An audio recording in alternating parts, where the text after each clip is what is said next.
Up next on UBC, brought to you by... Keep the lights on. Use Airtel Money to pay for all your Yaka bills conveniently. Open the My Airtel app to buy Yaka units. Airtel Money. Simple, secure, borderless.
Brought to you by... We're here to build because at the end of the day, we're truly Ugandan.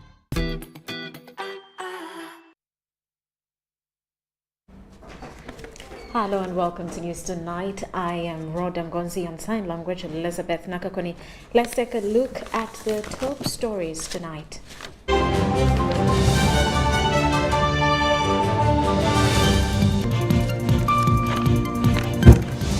President Museveni hails bridging investments as vital to medical advancement. ICT Ministry seeks more funding to collect data.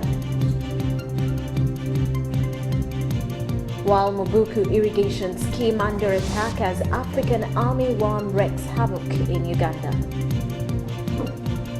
And Bank of Uganda maintains central bank rate at 6.5%.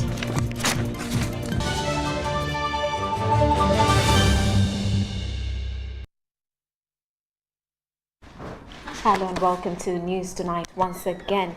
President Yoweri Museveni and the First Lady, also Minister for Education and Sports, Janet Museveni, have witnessed the signing of two unique investment agreements between the Government of Uganda and Bridging Foundation of Brussels to establish infrastructure in the education and energy sectors in the country. The signing ceremony took place at State House in Entebbe on Tuesday, the 12th, April 2022.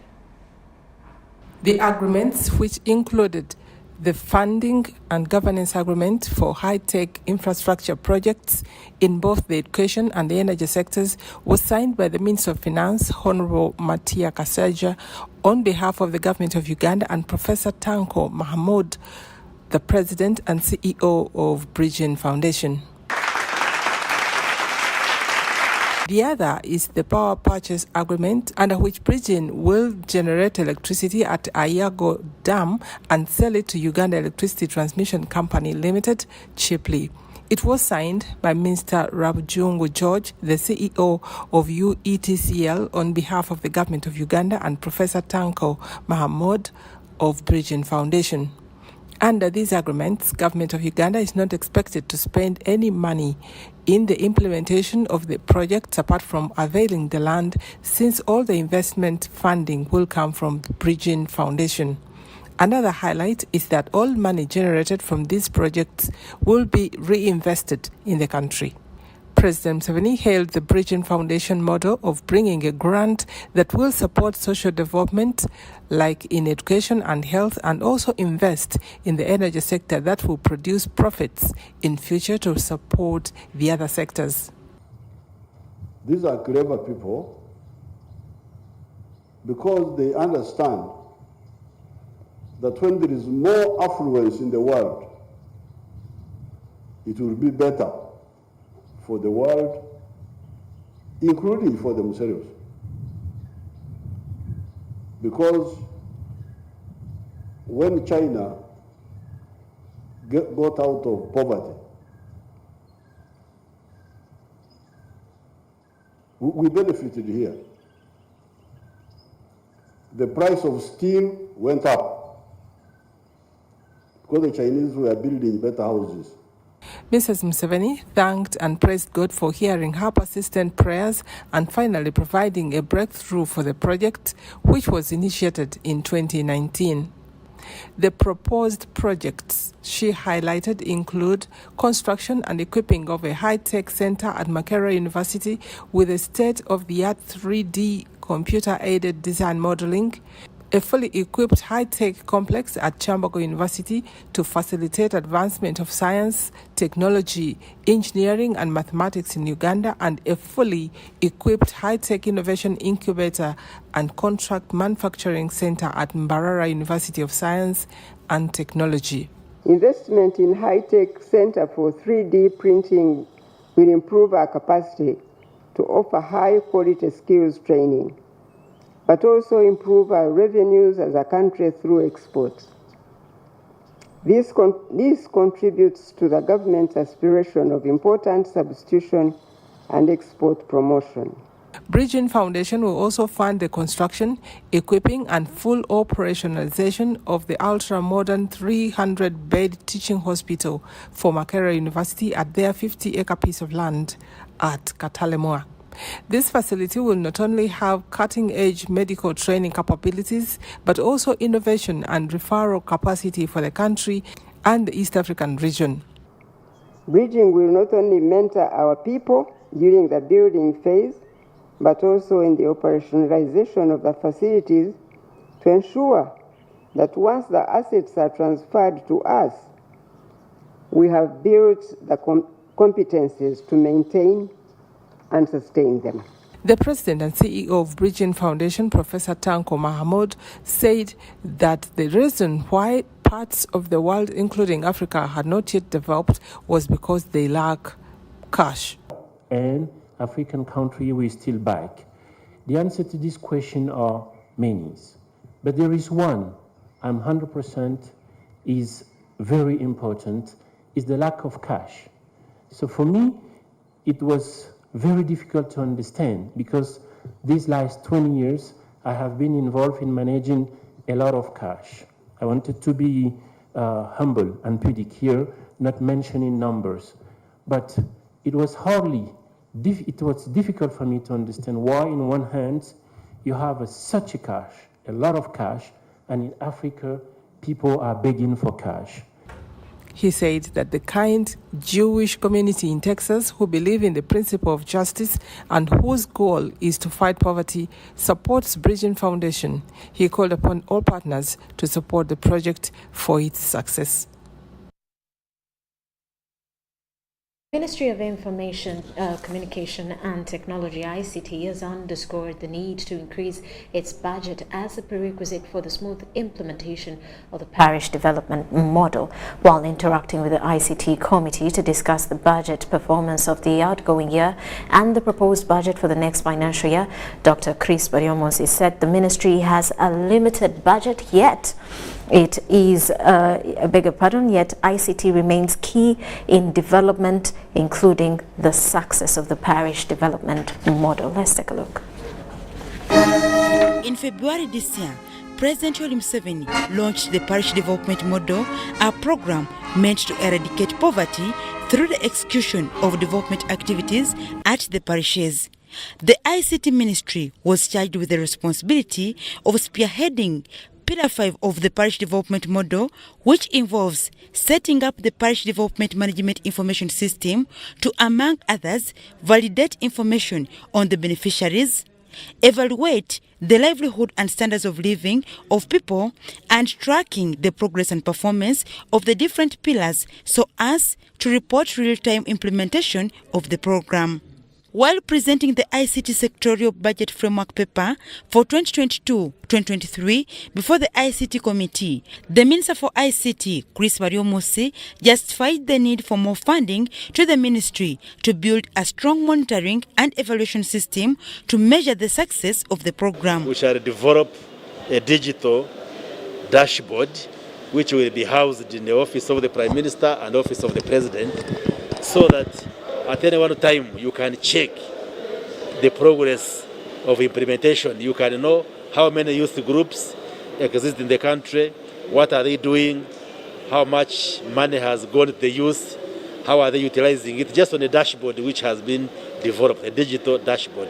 So all these require resources, and we have a huge financing gap, and we hope government will put more resources in order for us to develop this management information system covering all the parishes of Uganda and all communities in order for this parish development model to work and function. So that as you put in resources, you should be able to monitor whether there is progress, and if you detect there is a challenge, you can correct that problem which is occurring. Dr. Bariomu said the financial boost will also enable them to digitalize the country by ensuring internet connectivity. And see that there is connectivity and internet in the rural areas so that schools can use IT services, people can do business in the countryside using internet, using IT, and all these are what we are looking at. So our interaction with the committee was to make an appeal to them as they make reallocations in the parliament to allocate more resources to the ICT sector. The committee chaired by Engineer Moses Magogo also appreciated the need to inject more money in the national broadcaster, UBC, to serve its mandate of national development. And also the president as well, actually is the #1 viewer of UBC. He picks news from UBC and is also concerned. We have had discussions with the president himself.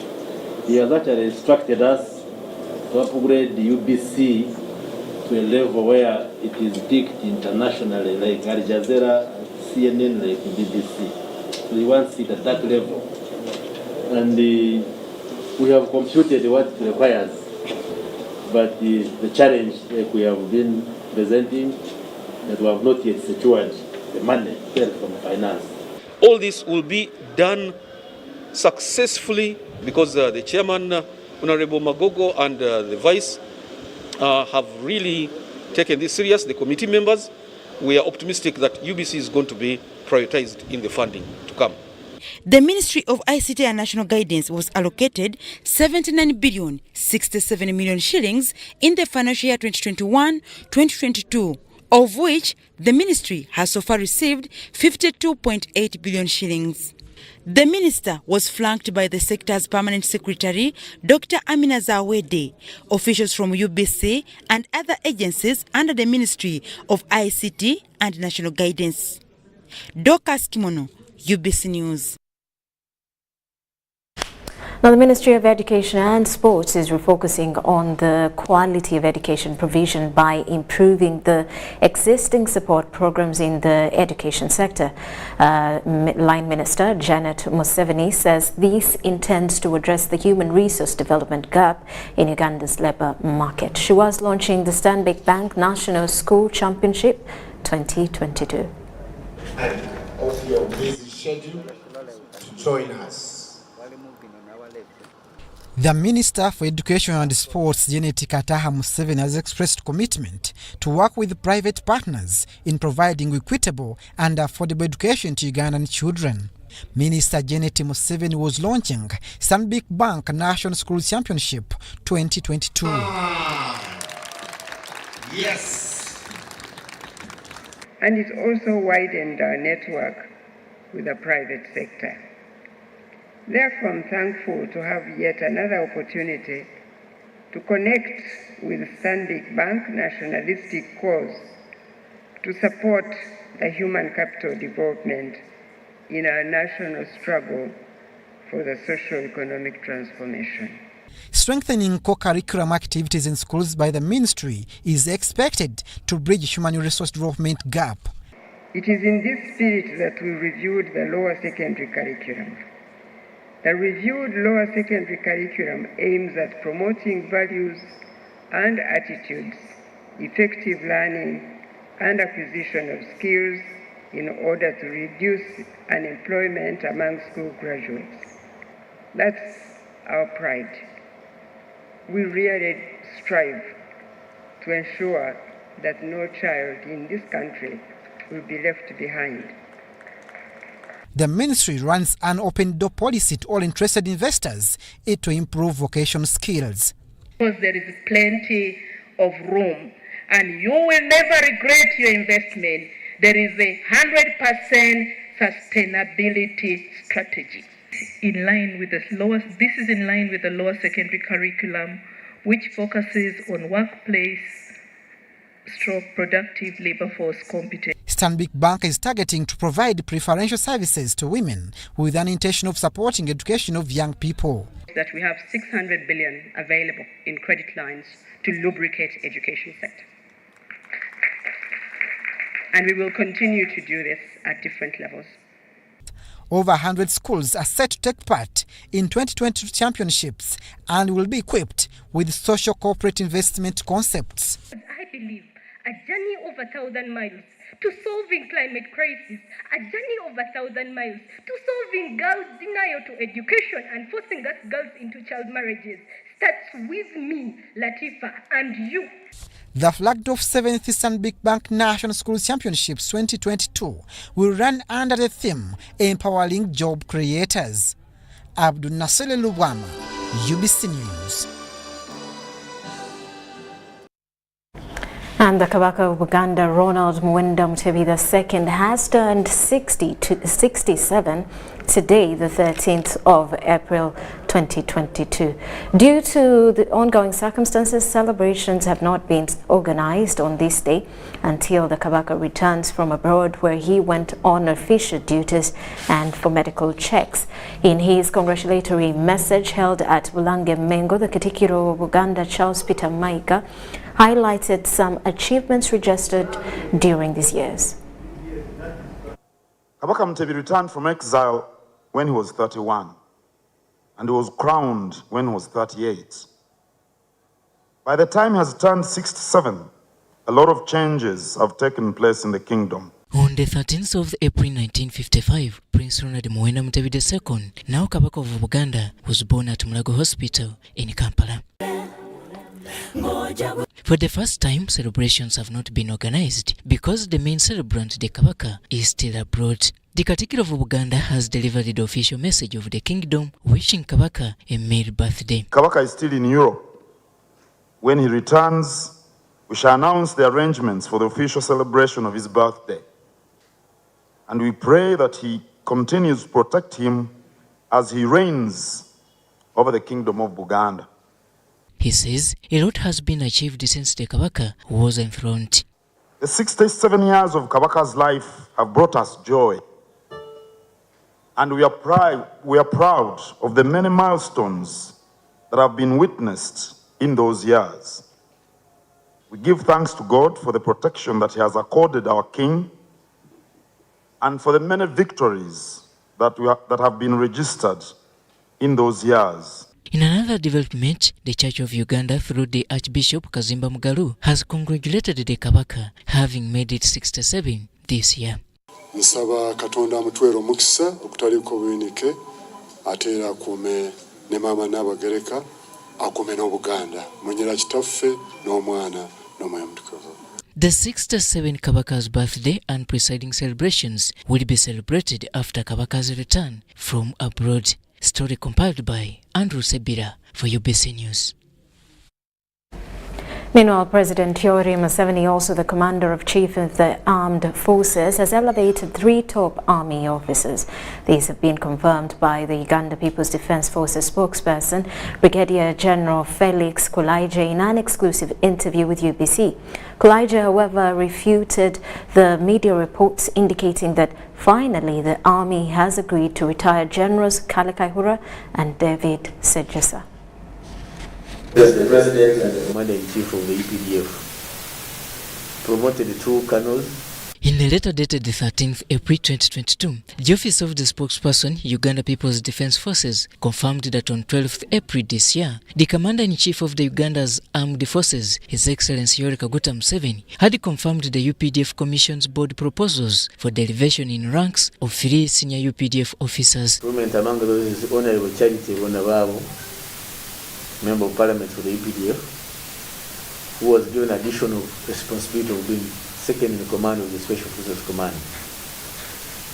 We salute her for that achievement. She's the first lady, the first woman to command special forces. Being the second command is as good as being the commander. These have been confirmed by the UPDF spokesperson, Brigadier General Felix Kulaije. We also promoted the colonel to brigadier and appointed him second commander of 3rd Division, Colonel Mugenyi, sorry. Regarding media speculations indicating that former IGP General Kale Kaihura and General David Sajusa are among those set for retirement this year, Kulaije refers to this as ghost talks. And at the right time, I will use the information fully. Monitor tried to eavesdrop, I refused to do it. They went ahead and wrote their speculation. And the danger of speculating, what if there is a change? Will you swallow what you did? Mind is set. They agreed to make a sort of breaking news, but things are still being cooked. It's like when your mother is cooking and you go and begin serving yourself from the saucepan. You will get burnt. So I'm afraid I will not answer that question directly. Yes, there are people who are going to retire. The names and details are released at the right time. Kulaije also allayed fears of a section of members of the public, especially district leaders who on many occasions have claimed that the UPDF Engineering Brigade has remained mute ever since the presidential directive to award them all construction projects across the country. As I speak, we already have about 8 projects that Engineering Brigade is handling. Now, if districts expect uniforms to be seated in their offices, no. Let them bring work and we'll do it. You saw what we were doing at the late Olanya's home. He also clarifies on what was their duty as the engineering brigade at the late Jacobo Olanya's country home in Omoro district. We are still on the ground because of the work we were given. It's not on the mansion as people were looking at it. It was on the home of the late. And that work we are completing.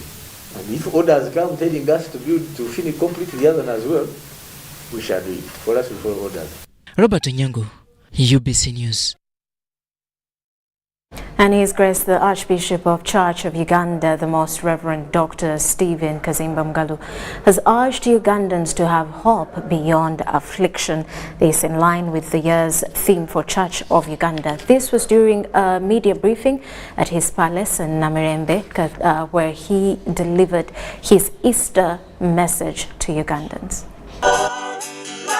Easter Sunday is when we commemorate Jesus Christ's resurrection from death. While addressing the media, the Archbishop Church of Uganda, the Most Reverend Dr. Stephen Samuel Kazimba Mugalu, highlighted the significance of Easter Sunday as the day Jesus conquered death and redeemed believers from sin. I don't know what hopeless thing you're facing in your life. But Easter is the proof that there is always hope. There is always hope beyond affliction, and there is hope beyond death. Dr. Stephen Samuel Kazimba Mugalu further urged sinners to repent, advising them to abandon any vices they might be involved in. But crime is not the answer. There is hope beyond your affliction. If Jesus could defeat death, he can defeat your problems too. The Bishop of Kitgum Diocese, retired Reverend Wilson Chitara, compared the life of Janan Luwum to that of Jesus Christ in many ways. That in God we stand one and we serve him. This is a period to reflect of our life. When we reflect of the life of Saint Janan Luwum, and we reflect of Jesus Christ, he almost suffered the same way. He has been leveled all sorts of things, and he was brutal. Jesus was the same. This is the message I want to say, that in Christ, it leads us until death. We don't say death depart. The way when we marry, we say until death depart.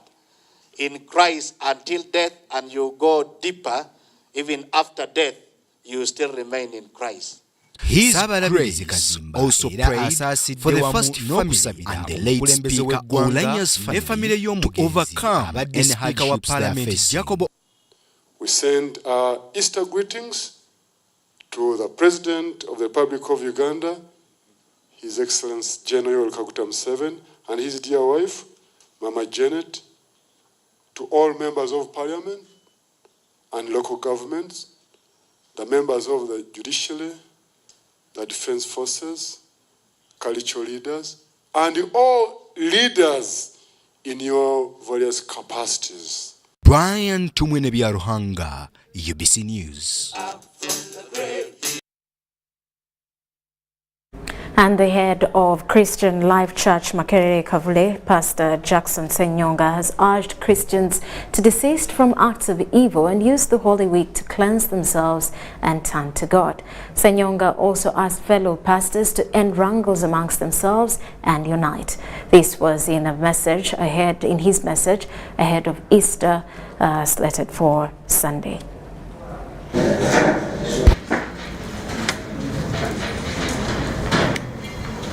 Been a spiritual hunger and thirst. 2+ years people were not congregating and they were just worshiping from their homes. So when you give them an opportunity to come and fellowship and pray together and seek the Lord's answer, I believe they gravitated to that message that God gave us to call the church back to uprightness, to call the pastors back to the true central message of truth, to shy away and shun, synchronism of witchcraft and Holy Spirit, in which we remember the crucifixion of our Lord Jesus Christ, when he was hanged on the cross, and on the third day, he rose again. When he was crucified for the sins of the world. When he rose again on Sunday, he rose again to a new life. As we go through this week, on Friday, we remember how he died. And on Sunday, we remember that he rose from the dead. Meanwhile, the Office of the Supreme Mufti Management and the Executive Committee has pronounced itself as not part of the alleged purported unity of Muslims. This follows a delegation headed by the Mufti of Uganda, Sheikh Shaban Ramadan Mubajje, with purported leaders from all sects of Old Kampala, Chibuli and Nakasero that met with the President on ground of unity. Wanga batuse kyetubadde tugezaako okukola emyaka mingi. President Yoweri Museveni is said to have met with factions of the Muslim community at State House with an aim of fostering unity. However, the Office of the Supreme Mufti Management and its Executive Committee has informed the public that they were neither invited nor involved in the purported unity talks. We, therefore, in the strongest terms possible, refute the impression created that Sheikh Silimani Kasule Ndirangwa, Sheikh Mahmoud Sebugwawo Chibate, Sheikh Abdul Obeid Kamlegea, and Sheikh Hamid Katerega that they have the mandate to represent or speak for the office of the Supreme Mufti. And they are not, we reiterate, and they are not part of the administration of the office of the Supreme Mufti. We are open to honest, genuine, and sincere engagements leading to Muslim unity and quality service delivery to the Muslim community. However, Mufti of Uganda, Sheikh Shaban Ramadan Mubajje, says the unity agreement is meant to unite as one body, with reviewing Uganda Muslim Supreme Council Constitution taking priority. Malaika ej'okujja tewali nabbi aj'okujja atukubiriza okwegatta ffe bennyini tulina Qur'ani, tulina n'enkola y'omubaka sallallahu alaihi wasallam gye tulina okubeera nga tugoberera, kubanga tewali njigiriza yonna mu Busiraamu etugamba okwawukana, wabula tulina kubeera bumu. N'olwekyo namwe muwagire obumu, muwagire enteekateeka zino ezigenda mu maaso, ate muwagire Uganda Muslim Supreme Council kubanga ye yammwe. That the office of the Supreme Mufti is an independent legal entity with its own constitution based on the Quran and Sunnah to guide the actions of decisions associated with the provision of ethical leadership and governance of Muslim affairs in Uganda. Sudat Kaye, UBC News. So, government of Uganda is considering engagement as an avenue of prevention. I beg your pardon, that's an avenue for prevention of refugee influx into the country. The move follows ongoing refugee influx through various borders of the Democratic Republic of Congo and South Sudan, among other countries. State Minister for Disaster Preparedness and Refugees, Esther Anyakun, wants affected countries to contribute towards the welfare of the refugees while in Uganda. The higher the influx of refugees in Uganda, the tougher the constraint it has become for authorities to handle the situation. This underscores the need to adopt a preventive other than responsive approach in dealing with the refugee challenge. This is what refugee management agencies in the country are fronting. The prayer for the UN family to develop a regional engagement strategy for the governments in the Horn of Africa to tackle this question of forced displacement in some more bigger form than the downstream managing the refugees. This notion is in agreement with that of State Minister for Relief, Disaster Preparedness and Refugees, Esther Anyakun. I call upon all stakeholders in the jobs and livelihoods sector to up the game.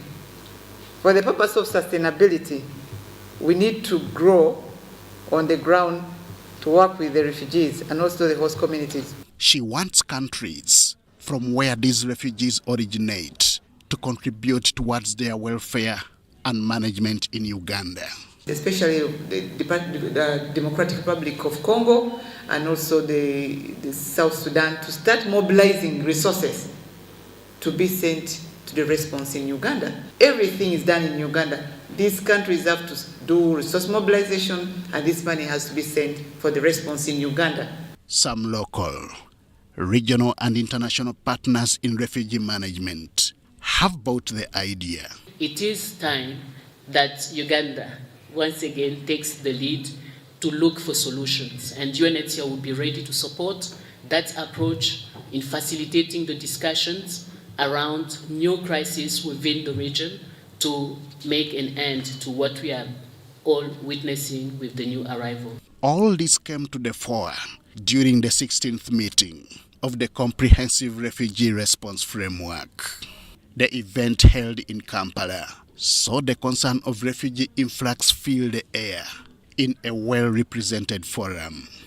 Henry Okrut, UBC. Well, with that, we take a quick break. We'll return with more details. This is News Tonight.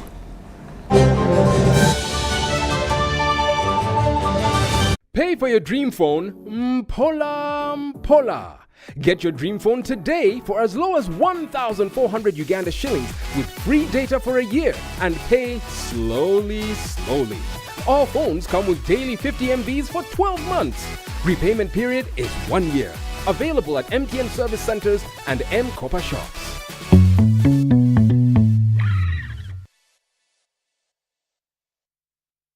Affordable packages, great entertainment, sports, local content, telenovela, the movies. There is something for everybody. Go TV, this is where great stories live. Get the best entertainment for any budget. With GoTV, you will have great entertainment for as little as 13,000 Uganda shillings per month. GoTV, great stories, Zidiwano. GoTV Uganda, love it. Get connected today with the My Airtel 4G smartphone and enjoy free data for 1 whole year worth 86,500 Uganda shillings. That's free 2 GB for the first month and free 1 GB for the next 11 months at only 250,000 Uganda shillings with free data for 1 whole year worth 86,500 shillings, making the effective price of the 4G phone 163,500 shillings only. Airtel, the smartphone network.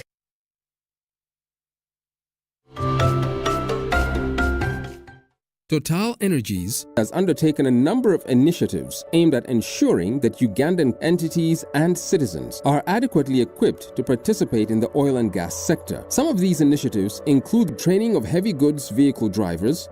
Total Energies contracted Safeway Right Way to develop skills for the drivers from Albertine region. They accommodated free meals, free transport from here to Kampala. Everything's catered for by Total. We do train ladies as well, and as I talk right now, we have got another team of about 15 ladies in Kampala. People are getting crashes on the way because they don't know what to do. I've got a lot of skills. I know how we should protect one another, the safety of the other road users, which wasn't the case before.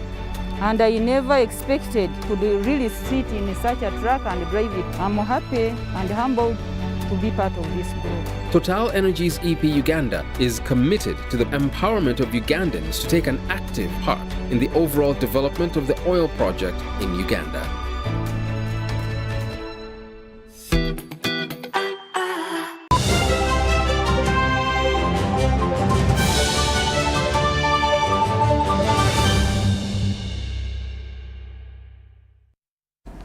Welcome back. You are still watching News Tonight.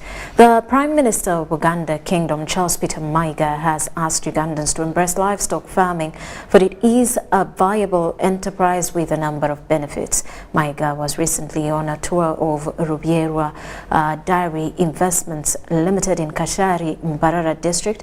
He explained that a cow which gives 34 litres of milk a day can get anyone out of poverty.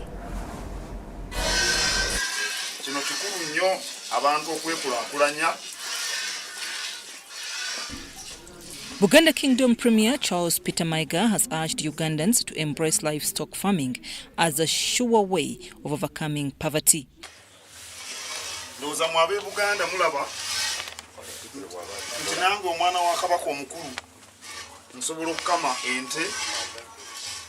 Mayiga particularly advised Ugandans to appreciate dairy farming for prosperity and sustainable livelihoods.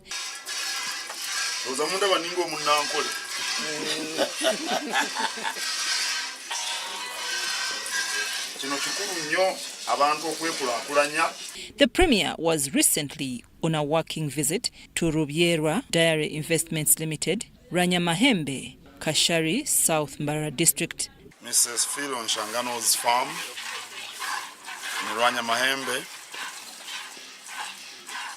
It's a model farm.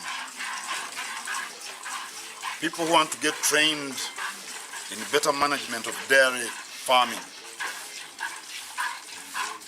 do come here. Actually, she's got a training institute here. Buganda Premier commended Rubierwa Dairy Investments Limited for helping train farmers, adding that it is important to have fewer cows and look after them properly. Besides the money you get from the milk, it gives you the cow dung, which is good to regenerate nutrients in the soil. You can use biogas for cooking, for lighting. That will even help with environmental protection. The Executive Director, Rubierwa Dairy Investments Limited, Philomena Nshangano, a retired public servant, disclosed to the visiting Buganda Premier that she is leading a comfortable life with her family due to livestock farming. Mrs. Nshangano lives a good life as a retiree. She uses biogas. I've come here many times, many years. She always uses biogas. She never uses firewood or charcoal to cook. I think there are many lessons to learn from this farm. If you take good care of your farm, you lead a comfortable life. Rubierwa Dairy Investments Limited is a livestock enterprise owned by Philomena Nshangano and her children. It has a training wing for farmers who wish to enhance their skills in dairy farming. They start nibbling at the beddings, then you transfer them here. When they start nibbling, you know it's time for them to eat, yes. Grass. I'm Nafka Farida and Fredericks Anyene. And the African Army worm has invaded Mobuku irrigation scheme and affected 40% of the farmers in Kasese district. The farmers have been advised to clear all the greenery around in the gardens, but also keep the water canal free of any debris in which the worm can hibernate. The Africa Army worm has been spotted in some farms in Mobuku irrigation scheme in Kasese district. An agronomist with Mobuku irrigation scheme, Mugisha Patrick, has put stringent regulations on farmers to ensure the African Army worm is contained within a few farms. Mugisha added that the farmers are footing high costs to avert the problem amidst financial constraints. So I would call upon the district, in collaboration with the Ministry of Agriculture, Animal Industry and Fisheries, if they would provide farmers with pesticides which can be able to control their pest, that disease or that pest which damages their crops. If the ministry can come in and provide some pesticides and give it to farmers. Aldrin Bwambale, an agriculture extension officer with the scheme, said the African Army worm is always spotted on green pastures, but this time it has become wild due to the prolonged dry spells. He said the scheme has been managing other pests with common pesticides, but the Spodoptera exempta, which is a common pest in Asian countries, has not been one of those on the daily list of the pests in the scheme, which is still a challenge to farmers to control. We are applying cypermethrin at a rate of 100 to 120 mils in a knapsack of 20 liters. The outbreak, personally, I would attribute it to and this is my opinion, to the delayed onset of the rains, which we tend to have in late February or early March. The rains have come in April. So the district production officer, Julius Erukara, said the worm has been spotted in a number of areas in the district and the information has been communicated to headquarters to ensure farmers receive support to fight the pest immediately. What areas of Mobuku Town Council where we have a lot of maize, and in the Mobuku Town Council alone, this morning the assessment showed over 240 acres affected. And the way these armyworm are feeding, they are feeding to zero. We had managed the fall armyworm, but this is the first time this one is coming. But the speed at which this one is eating our crops is far, far, far faster. I'm Nafka Farida and Stephen Kalisia. Julius Nyerere would be 100 years since he was born. The Tanzanian High Commission in Uganda and the Mwalimu Julius Nyerere Leadership Center at Makerere University have commemorated 100 years of the late Mwalimu Nyerere. The Vice-Chancellor commended Mwalimu as a leader who was selfless and fought for the liberation of Africa in an event marked at Makerere University. The Tanzanian High Commission and the Julius Nyerere Leadership Center have commemorated the birth of the late Mwalimu Julius Kambarage Nyerere, who by now would be 100 years old. The event, which was honored by the Vice-Chancellor Makerere University and the Tanzanian High Commissioner in Uganda Aziz Mlima Ponare, remembered the late Nyerere as a selfless leader and the liberation fighter for African states against the fangs of colonialism. But on top of that, Mwalimu was a champion of freedom liberation in southern part of Africa. Many countries in southern part of Africa became independent because Mwalimu and others took that one in themselves, that it is the Africans who have the responsibility to liberate other Africans. And he used to believe that Tanzania or any other African country cannot be fully independent if others are not independent. To celebrate Nyerere at 100. Nyerere was born on the 13th of April, 1922. So today, if he were alive, he would have been 100 years.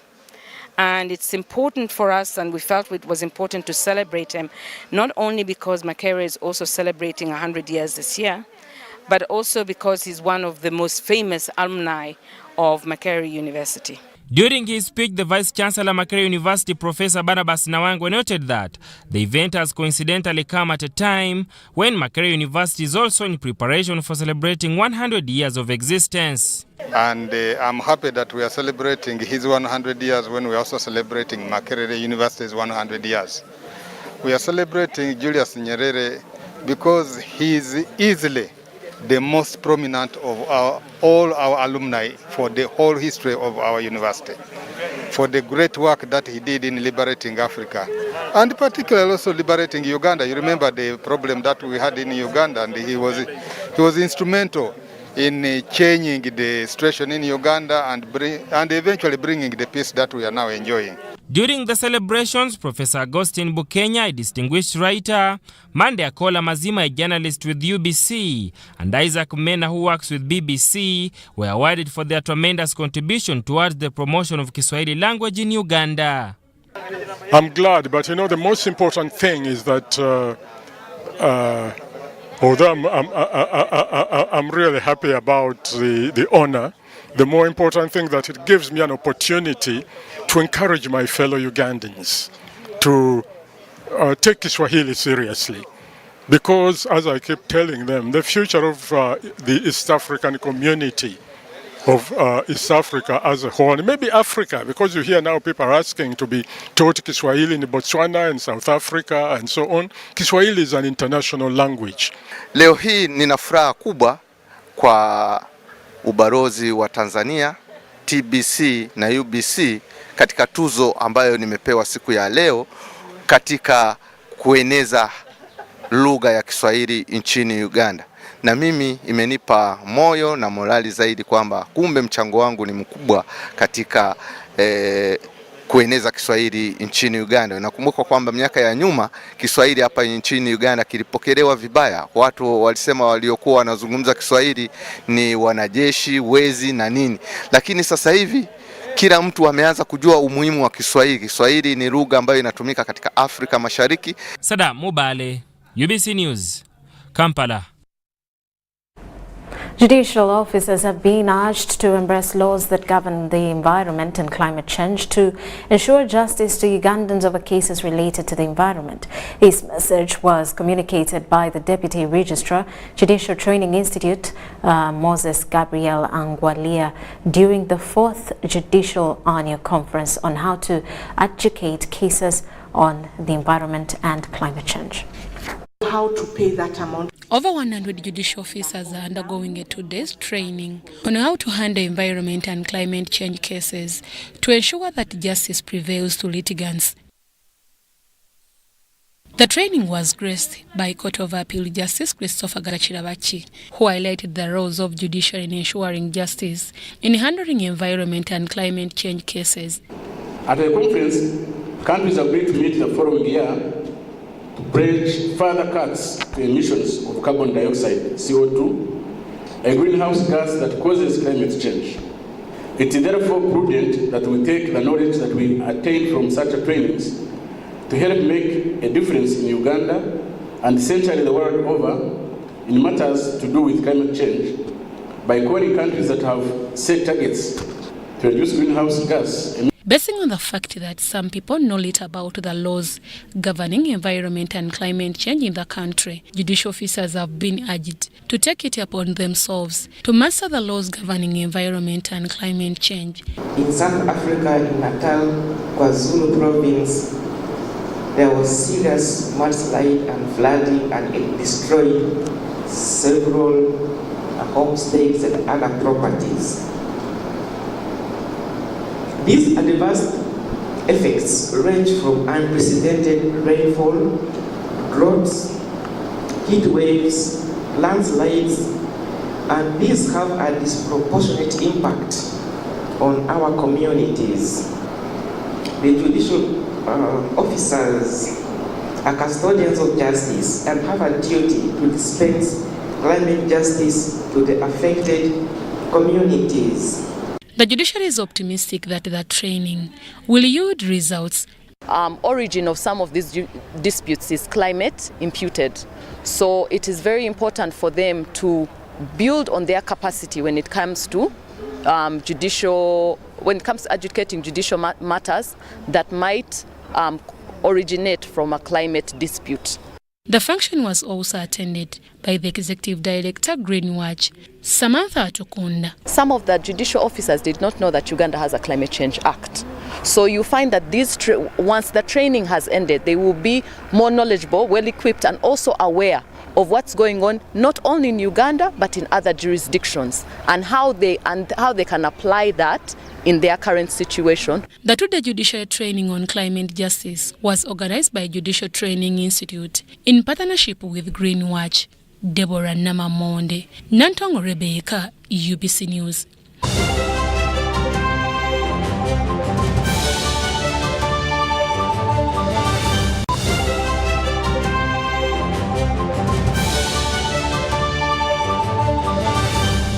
Today in history. On April 13, 1997, 21-year-old Tiger Woods won the prestigious Masters tournament by a record 12 strokes in Augusta, Georgia. It was Woods' first victory in one of golf's 4 major championships and the greatest performance by a professional golfer in more than a century. It also made him the youngest golfer by 2 years to win the Masters and the first person of Asian or African heritage to win a major.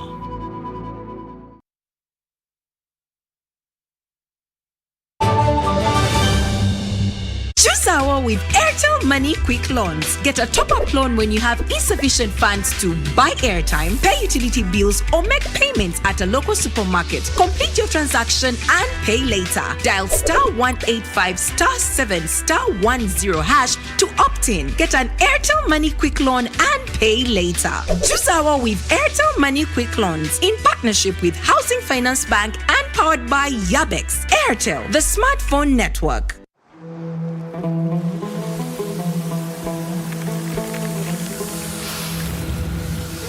A World Cup in the desert? The first one in the Middle East.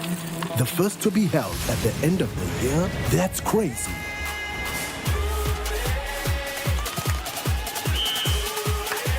Get ready for spectacular moves,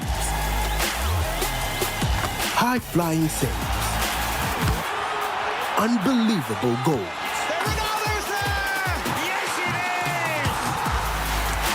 Out of this world celebrations. Would you believe it? What a moment here! All 64 matches live. That's over 5,000 action-packed minutes of the FIFA 2022 World Cup Qatar.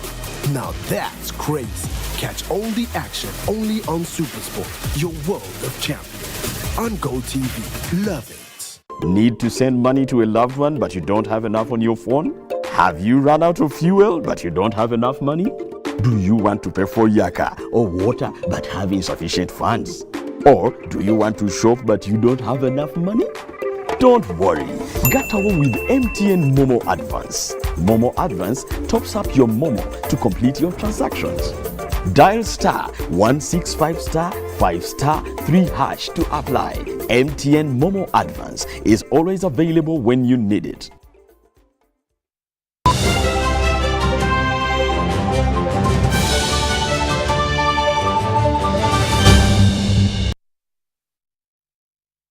Welcome back. Now in business news, Uganda Wildlife Conservation Education Center is undergoing infrastructure development to enhance guests' experience and boost local tourism. Some of the new structures include the Children's Zoo, known as the Children Wildlife Discovery Center, the Plastic Management Village, and the T-Rex statue.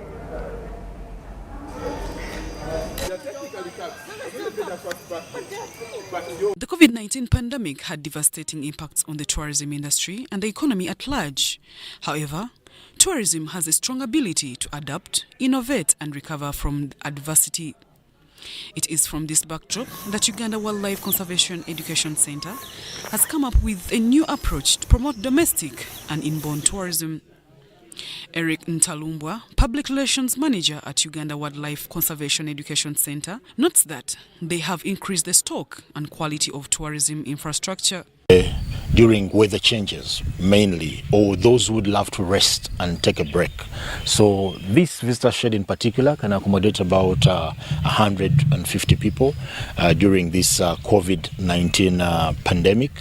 And they've been designed, construction still ongoing, but we believe this will give a different experience to our visitors, because around this center we have exhibits and we've had limited visitor resting areas. By the end of this month, we shall have them ready to enable our visitors have a wonderful experience. Uganda Wildlife Conservation Education Center has also launched a children's zoo known as the Children's Wildlife Discovery Center to increase environmental awareness and inspire greater conservation stewardship. This center is going a long way into fostering science-based learning among the children. We're looking at young children, 6 to about 12 years, to have a hearts-on, minds-on and hands-on approach towards science. It's play-based.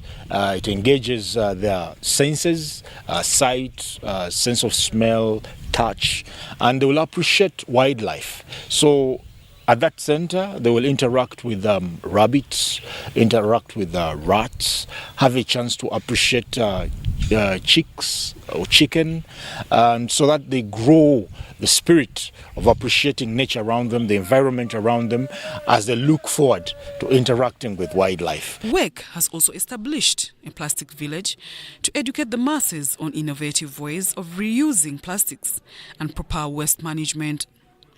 Zahara Abigawa, UBC News. And Bank of Uganda has maintained the central bank rate at 6.5% at the Monetary Policy Committee of April 2022. Relatedly, Absa Bank Uganda has registered 169% growth in profit after tax for the year ended December 2021. Slightly above the 5% target in the medium term, the initial impact of the recent price hikes has not spread across the basket of consumer goods and services. The most recent high-frequency economic indicators pointed to a weakening of the domestic growth momentum in March 2022. The spike in global geopolitical tensions and supply chain disruptions are likely to hinder the stability and growth of the economy. Accordingly, the Monetary Policy Committee judged that it's prudent to maintain the CBR at 6%. Similarly, the band on the central bank rate has been maintained at plus and minus 2 percentage points. The margins on the rediscount and bank rates remain at 3 percentage points and 4 percentage points over the CBR, yielding rediscount and bank rates of 9.5 and 10.5% respectively. In another development, Absa Bank Uganda has released its 2021 financial performance, announcing a 110 billion profit after tax. In realizing the 110 billion is really the top line growth. If you recall, in 2020 versus 2019, as a consequence of COVID, we were flat on the revenue line, delivered a flat number of 316 billion. Come 2021, we're able to grow that top line by about just under 50 billion, which represented a growth of 15.4%. There is optimism that the rebound of economic activities from the adverse effect of the COVID-19 pandemic will further strengthen the financial sector. When I look at construction, quite optimistic there, manufacturing and trade, quite optimistic. Tourism is another area that we are drawing optimism from. So that is on the optimistic side. Now, all these things are dependent on how quickly we get stability in terms of what is happening globally. The bank intends to leverage on digital technology to drive business growth and deliver seamless customer experience. Dennis Igoa for UBC Business.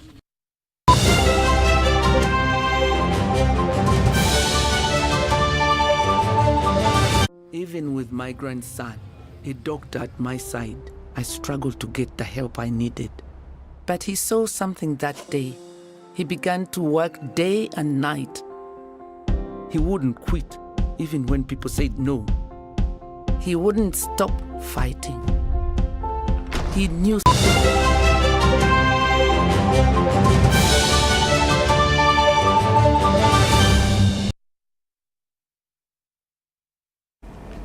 And now in sports, the third edition of the Karamoja Games has been boosted by YoTV, contributing cash and equipment estimated at 11 million shillings. The 2022 edition of these games will be hosted by Nakapiripirit District on 29th and 30th April. After 2 years minus action, the Karamoja Games return at the end of this month with action in Nakapiripirit District. The games that will feature all the 9 regional districts have been boosted by YoTV to the tune of about 10 million Uganda shillings. For us, this is more than just games for us. This is talent search. This is building skills. This is finding a dream and building it. This is finding someone who is capable of going to Slovakia. This is finding someone who is capable of going to Beijing from Karamoja. I mean, we celebrate Kiprotich, we celebrate all these stars of ours that go to the Olympics and they come with medals. And we pick them up from the airport, we drop them flags and the roads, convoys and all this. This is where it starts from. This is where it starts from. It starts from your TV channels, it starts from the Horik pads, it starts from the Karamoja Games, us deciding to make a very brave decision to say, let us go where everybody does not think that it is a good place to go. YoTV is arguably Uganda's leading one-stop center for the best online television and radio content, as well as a video on demand that is accessible on mobile platforms. We are about giving than taking. We give. We don't believe in taking, we believe in giving. That is why we are the cheapest platform in the region. When you stream on your TV, we say we do not use data on your TV. Your TV is the only platform that you are going to go to and you will stream without data. It has offered trophies, medals, balls, cash prizes, and also chipped in with pads and underwear for Karamoja women and girls to help especially accommodate them in school and sport. We are saying when we go to Karamoja to participate in these games, we will not just play. We intend to participate in buying and procuring knickers through you for the ladies that are available at these games who cannot afford to buy knickers to be able to use the pads that we will give them.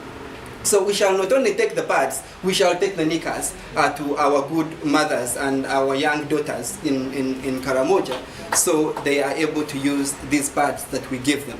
Karamoja Games is a non-governmental sports-oriented organization formed in 2018 to foster unity, talent search, and peace in the region. This month of April, we shall have talent search in the 5 disciplines. Then we shall have also tree planting. We shall do tree planting in schools, in health centers, in markets, in mosques and churches across our territory. And this one shall partner with the Ministry of Water and Environment. Then thirdly, we shall have COVID-19 vaccination, because Karamoja Games bring together thousands of people. The games started in 2018 and have over the last 2 editions had participation from all 9 regional districts, including Napak, Moroto, Abim and Kabong. Participants contest 5 disciplines including volleyball, football, netball, woodball and athletics. John Barnes, Sentamu, reporting.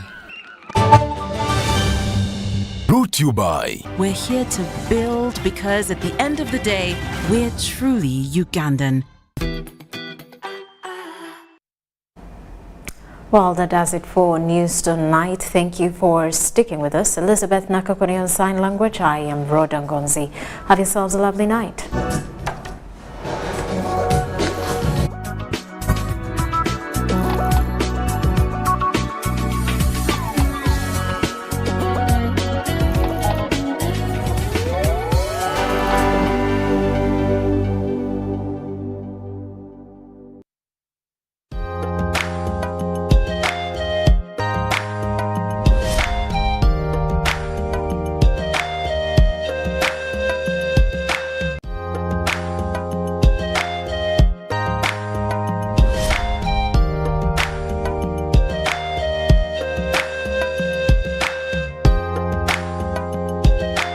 Super Soul Sisters, and yet again an amazing episode. My name is Rhoda Ngonzi, and I must tell you today we have an amazing woman in uniform, which of course many have come to realize that this is a friendly uniform, okay?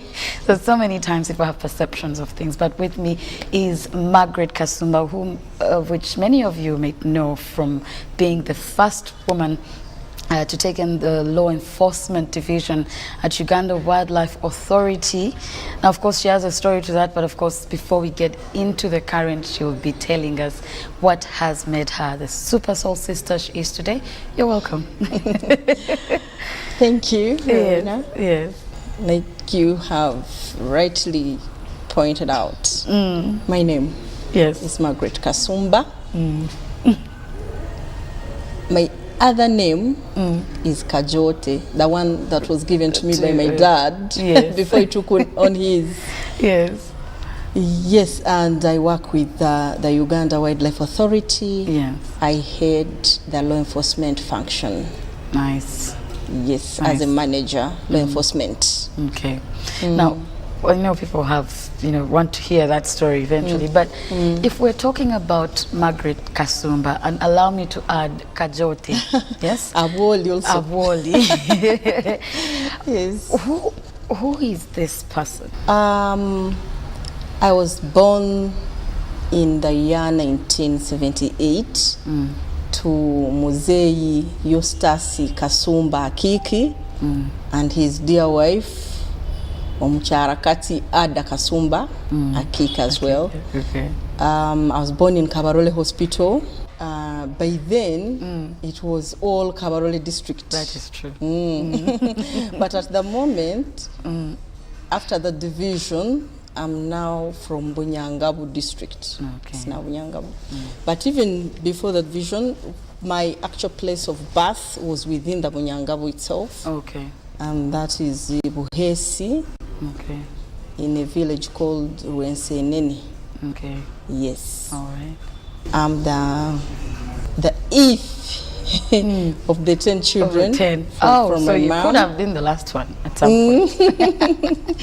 And we are 15 in total. Oh, wow. Yeah. Wow. So I'm the 13th when you add all children of my dad. Okay, okay. Yes. From my mom, we were 10. From our other mummies, there were 5. 5, okay. Yeah. All right, so that's quite interesting. Now, what was your childhood like, being born there? Did you spend most of your childhood there? I grew up at our home. Yes. At Rensenene, Buhesi, Bunyangabu, Toro. I went to school within the same locality. Okay. My primary school is Kaguma Primary School. And actually now one of the schools performing best in Bunyangabu district. Oh, nice. Really nice. Yeah, it is a church-founded school affiliated to Kaguma Church of Uganda. From my P1 up to P6, then P7, they took me to a different school within now Burasha County, a neighboring county to Bunyangabu County. Then Bunyangabu was a county. Yes. That time. So then that was for P7, you went for to... P7, I went to Nyansozi Primary School. That's where I sat for my P7 from. For some reason, my parents knew best. Maybe they were studying trends and how people are performing. Yes, how people are performing. That's true. That's true. So that's where I did my P7. What was that like? What do you have in memory of your childhood? We grew up a gang. Yeah. Yeah, that's a so gang. Many. Yeah. We were a very happy big family. We being I was among the youngest. Young ones, yes. And we grew up in an environment where we were really pampered. Yeah. You know, the old guys are around to do the work for the you. young ones, you're just playing enjoying yourself. They are telling you, go bathe, go sleep. You know, this business of making you sleep in the afternoon. We would go to bed, squeeze our A's, come out when they are red, and then you say, I've slept. While yawning, meanwhile. Are you sure you've slept? You've just spent 5 minutes there. Go back. What? But time came, we outgrew that. We became the big guys in the home. Yes. We also took on our roles. But we really grew up that kind of environment. Yes. And it was a good one. We learned a lot of things. I personally was a very inquisitive child. I liked exploring situations, wanting to know how about that, how about this, why is this like that, why, you know? Yes. I had a lot of questions that I felt you must have should been be nagging answered. your bigger brothers and sisters. Must have been really nagging them. A lot. Can imagine. So I would ask a lot of questions, and people were available to give me answers. And where I would not be satisfied, I would inquire more. Yeah. Inquire more, even try to find out by myself. Like I remember one time where, you know, for us, at home we are cattle keepers. We grew up, that is the kind of work we used to do as children. Yes. To go take care of cows. Yes. You know, look after the calves, and what will others are looking after the big ones. Yes. Then do the call me, I don't know how they call it in English. In English, yeah. That which you put together, put fire to make sure smoke comes out, and the cows are not disturbed by the flies and and so while grazing, we would come across holes dug, and I used to ask my brother, what's this? And then he would say, those holes are dug by animals called enyamunungu, porcupines. Yes. So at one point I said, we can't we stay around and see how it does it, how it enters, because the thing goes like, and then my brother told me it can go up to Kabarole in town. I think that was a lie, or I don't know. So at one point I really wanted to find out whether that hole really goes up to how the nyamunungu itself looks like. And I loved nature, so I wanted to explore, especially on the nature side. Yes. So one day I went to the farm in the hole, because my brother had expressed, he had already shown, he said that he didn't want me to enter the hole. So that's when you wanted to actually do it. I went there alone. I tried to enter, but unfortunately the hole is actually small. I could not fit. Yeah. But I tried, then when I could not fit, I left. I said, oh, okay. Maybe it is true, it goes up to Kabarole town anyway. That's quite interesting. And then me and my sister, Kasumba Kezabu, Beth, unfortunately she passed on, may her soul rest in peace. My dad, by the way, also passed on in 2019. He passed on, an old man who had given it all to us. He simply, do you know, he defined the word resting in peace. Yes, you're like, he needs to rest. He rested. He needed in the peace. Yeah. Yeah. Oh dear. So my sister, like I told you, it was a big family. We have so many sisters around. We even had other cousins and whatnot. Yes. Now they would refuse us to do some of the work. So we were really interested in peeling. You wanted to peel. We would say, sisters, peel. And that was so cool. It was cool. We wanted to do it, but they would refuse us. You know, when you have a lot of people to do the work for you, even if you're a mom, there's a way you feel like, this one should not do it. It's not yet their time. Yes, that this one's doing. So we would get the matoke with my sister, take it somewhere and hide ourselves, and actually peel using reeds, amabingo. They can be sharp. So we would peel, realize it is tiresome, but what if we could get knives, the better. Let's go use knives. Yes. But then they would hide the knives from us. So we would peel and come back, try to hide, but when you can't, you're full of what is that called? The amakamba thing. Is it called sap? Wax? I don't know. Yes. Banana wax? I don't understand how it's called. But somehow we had found out how the thing is actually. Yes. But what lessons do I take from that, and what do I want to share? It was a village setup. Yes. Where we had that opportunity. The matoke was there. We could explore with it and learn how to peel. Of course, our mom had told us our time is coming for us to do it. Yes. But what if it had not come? Yes. I realize it's a challenge for our children these days. Yeah. Where is the matoke for them to play around with to learn how to peel? No, are you even giving them that opportunity? They're going to. Whereas ours finally came. Yes. Ours finally came. We peeled, we cooked actually. We were cooking at home. The other thing still about me in my inquisitivity and what? Yes. I used it to love reading. Oh. A lot. Whatever I would come across, I would endeavor to read. Even if something is so hard for me, I would try. Want to. And then when I fail, I take someone who can read better. They read it, they pronounce it well, and then I'm copying it. The next time I'm copying it, and I've got it already. Yes. beat people's notes. Some siblings were older, of course, in higher classes. Yes. I would get their books, try to read the notes. I would really want that knowledge don't even also. know what you're reading Yet anyway. it wasn't even my time yet to... Anything, am I cleaning around and I come up with a piece of paper, I pick it and read it. So in the process, you first leave the whole thing and start reading. You never got in trouble for this curiosity? Because my mom would actually find me seated doing something very different from what I'd been sent to do. And that reading led me somewhere. I became the news reporter of the home.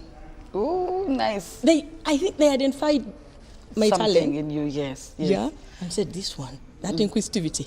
Yes. Even me would feel it. I know. I felt I wanted to become one of those news readers and read the news on radio. By then it was only radio, by the way, there was no TV. Oh, if it was there, very limited. Very limited. That is true. And there was only one radio, Radio Uganda.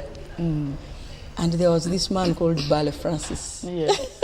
Yes. My God. So I'm imagining you as a child actually trying to sound like... I actually would read, not like Bale Francis. And now As there was news. this brother of mine who really used to tease me a lot. He loved what I was doing and he kept monitoring my situation. He said, now you're going to read for us this. Now you're Bale Francis. I would feel, I am the Bale. one. And I'd pick a paper. And I begin. Yes. The way I would mimic Bali, exactly like how he used to do it. Little did I know I would actually get to the point where I even work with Radio Uganda and even read the news. Yes, I know. And you see, that's what I was saying. As a younger child, so many times we think, because some, especially today, parents are busy. You don't identify this. You're like, but what's wrong with this child? They're wasting a lot of time, I remember back in the day when they used to say to be a musician was something weird. Something bad. As a parent, they would be disappointed. But here we are, things change. Now, when you leave Bunyangabo and you go to the next county for P7, you've left. Actually, that did you county, go alone? it's just the school that was in a different county. Oh, the school. But I you kept continued coming back. staying home. Okay, but what and was that? we would walk to go to school. That is the other thing I'm so scared about. I keep asking myself, what kind of children are we raising here in Kampala? Driving them to school, they go sleeping in the car. In the car. They reach the school, you're waking them up to enter the school Class, compound. yes. They're They picking sleep them in the midway at evening. school. You're picking them in the evening. They come the same way they went. Thank you. Oh my God. Me, I used to walk kilometers. School. Very Did tiny, you have very any little. of your other siblings with you? We would, walk as a group. They were so protective, but they would not carry you. You would walk. You would walk up to the school and even back. What was that like, though, P7 now? I know you were still walking with your siblings to go to school. I came to begin now walking alone when I was taken to that other school, now in P7. In P7, because yes. the others remained the other end. They were now in different classes. and Others have actually gone there in senior. There was a secondary school near home called Kaboyo Secondary School.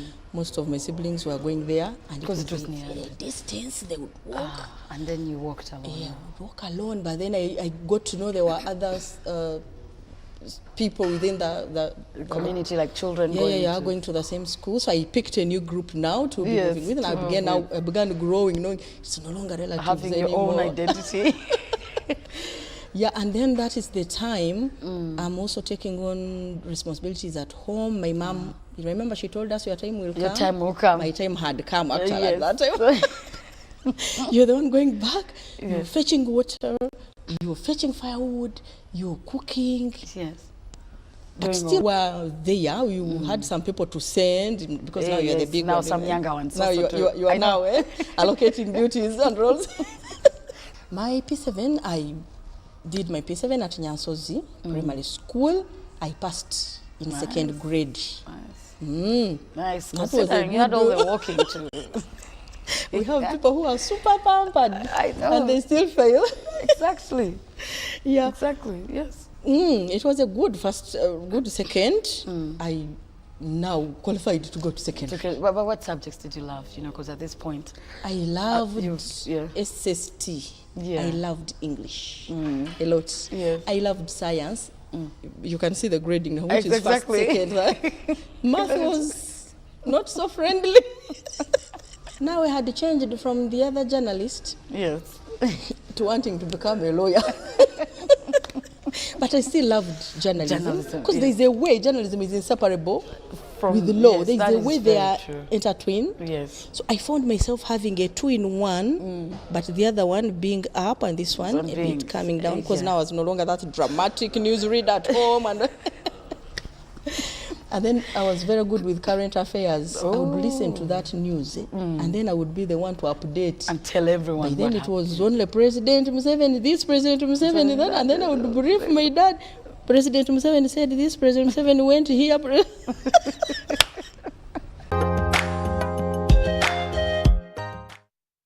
So now, as you finish your P7, what are you looking at?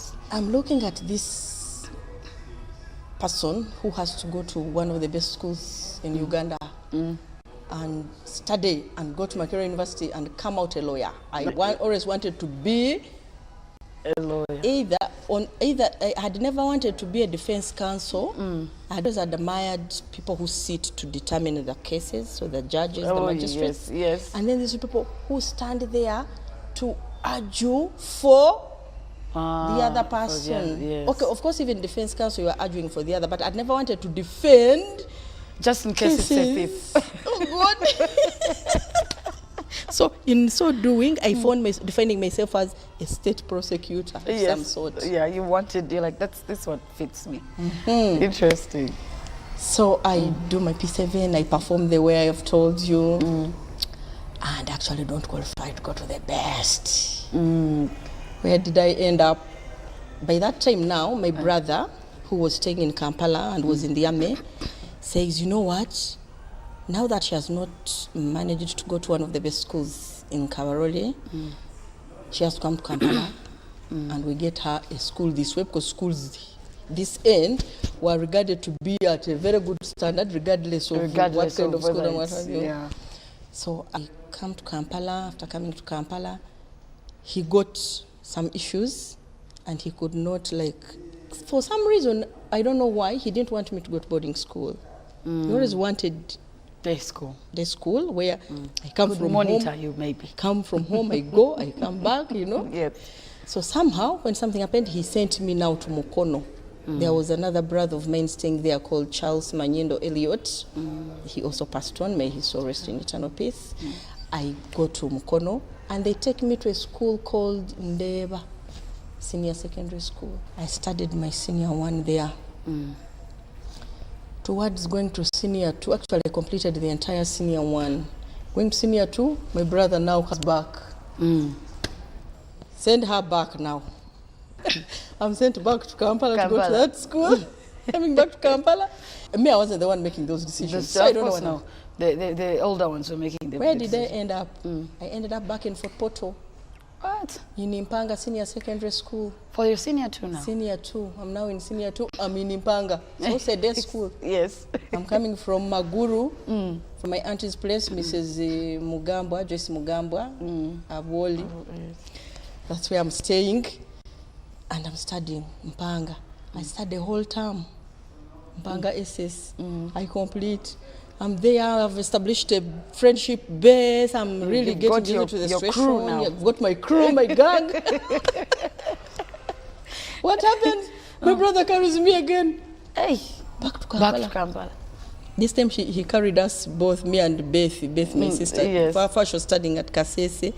So he combined us and brought us back all to Kampala. And took us to a school in Mengo called St. Francis Senior Secondary School. That's for your senior 2 still?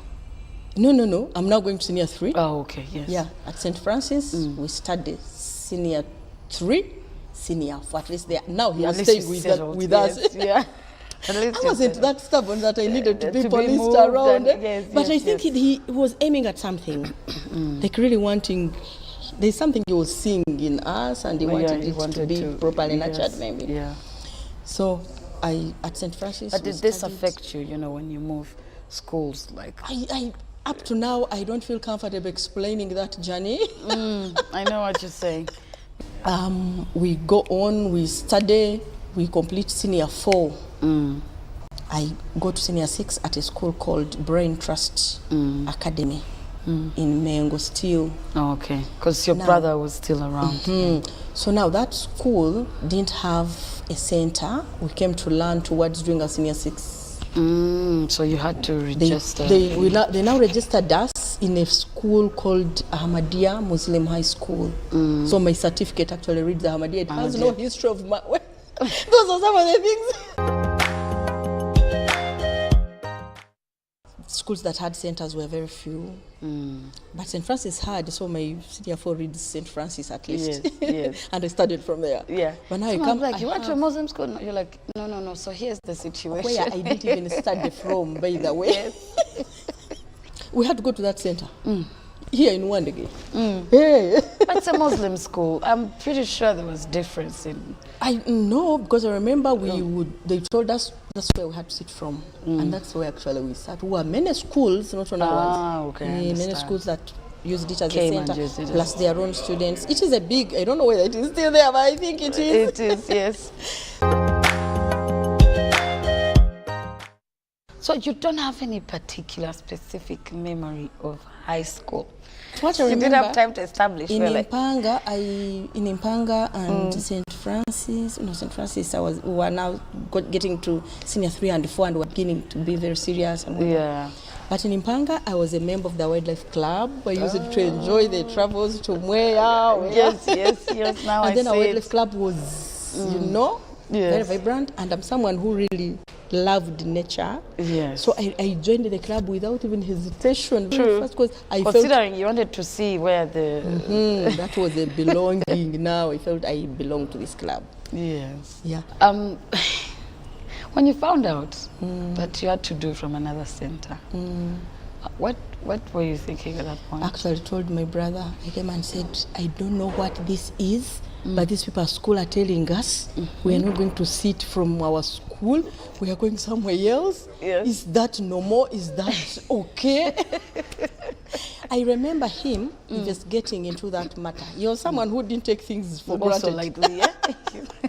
I think I take from him. Yes. It's called Sam Tsugume. I take from him a lot. So he made sure he called the director of the school and wanted to be sure what the situation is. Yes. So he understood it and then explained it to me. Okay. He calmed me down, said it's okay. It's not that you are going now to begin studying from there again. You actually just sitting for your exam time. You'll just be going there to sit for your papers, and that's all. Little did I know the certificate would come reading that. That I didn't ask because I even didn't know. I thought it would come with my school. Would come with your school. Yes, that is true. No, I picked it from my school, but it had that. And I was like, okay. As long as I have. Yeah. So you finished your senior 6. Yes. And Makere, right? What do you do? I finished my senior 6 and Makere. So we are going straight to the university. Yes, because now I'm thinking within the VAC, what did you do in that space? In the space of senior 6, I actually enrolled to do a course. Nice. A course in journalism. Yes. It couldn't help though. Yes. My brother encouraged me. Actually, my brother wanted me to be a journalist. I remember when I was in senior 4, actually wrote an article, which he helped me take. I think it was New Vision. Yes. And it was published. Oh, nice. Yeah. That's nice. It was published. I'm really hoping you still have that. I don't know. I'm going to look for it. I should be. That was really long ago. Yes. I used to keep it, Yeah, and show all your friends and show everything. Yes. Yeah, so I enrolled in journalism school at Uganda Institute of Business and Media Studies, Mengo still. I can really see your brother's hand here, all through. I went to Mengo. I studied at that school. I graduated with a diploma in journalism. Nice. Before graduating, I had to do internship. So I got to UBC, I asked for a place and I was offered to be an intern. Yes. I started doing my internship at UBC and I became actually At some point, I lost the other lawyer somehow. I started seeing myself that route. I see it. By then, they were calling us artists. Yes. Oh, okay, I completed the internship and I was taken on that's good. as an artist. I started actually reading news. You know, doing the real Ballet Francis thing I used to do at home. At home, yes.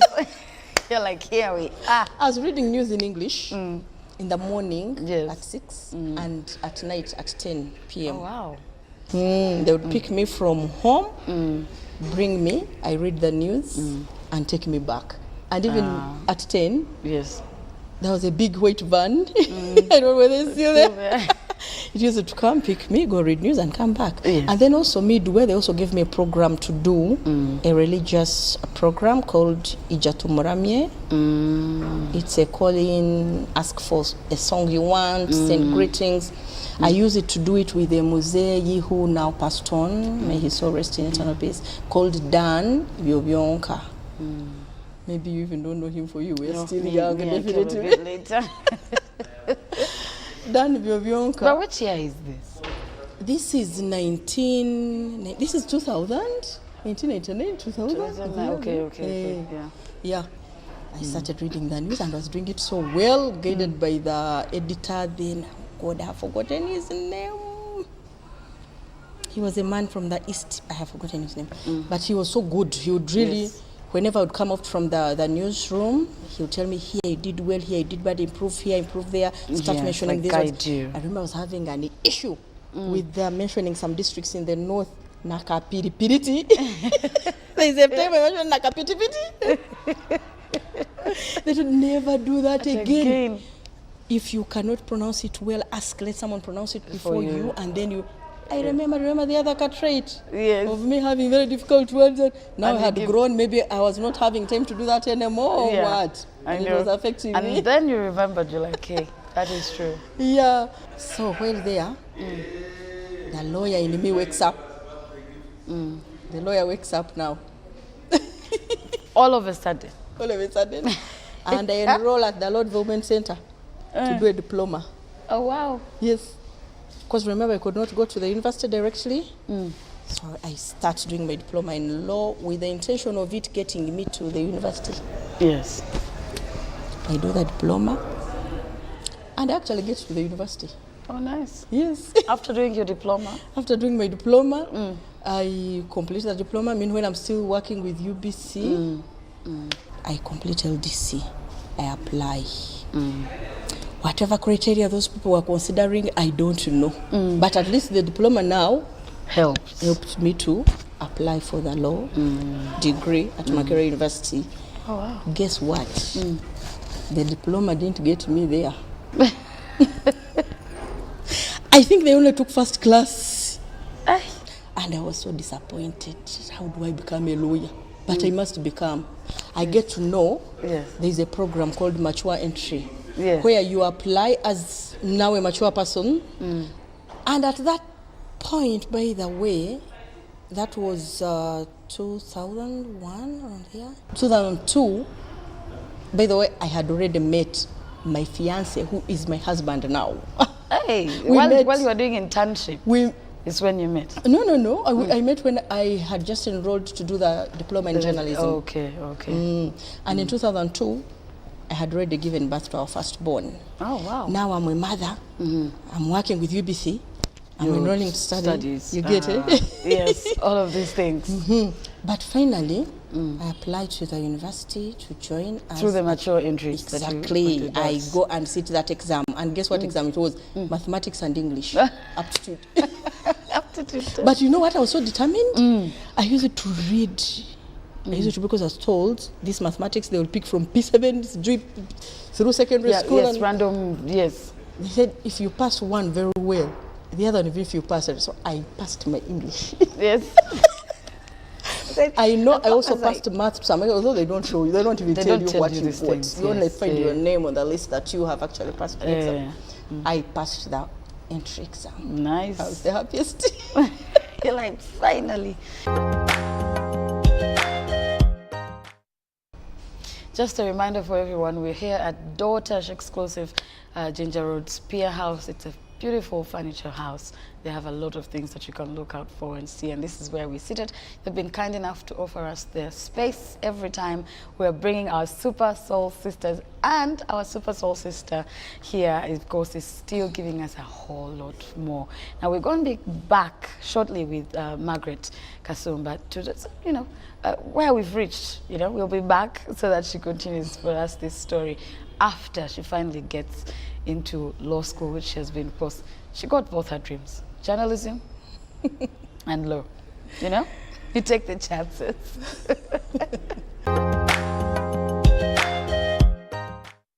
Yes, with our Super Soul Sister here, Margaret Kasumba, and of course at Daughters Exclusive, using the amazing space here. Now, from the very beginning, if you've been following this story quite well, rather the conversation, she pointed out, I wanted to be a journalist, but also I wanted to be a lawyer. Now, all of these things at this point in her life, she has pushed to make sure at least she has gotten a bit of each of that. And it's very okay, by the way, to have dreams, many dreams. People call it a dream, but I think you can have as many. You can have as many, and then you can specialize and nurture some that you really think you must achieve. Yes. Now, Uganda Wildlife Authority advertises for jobs.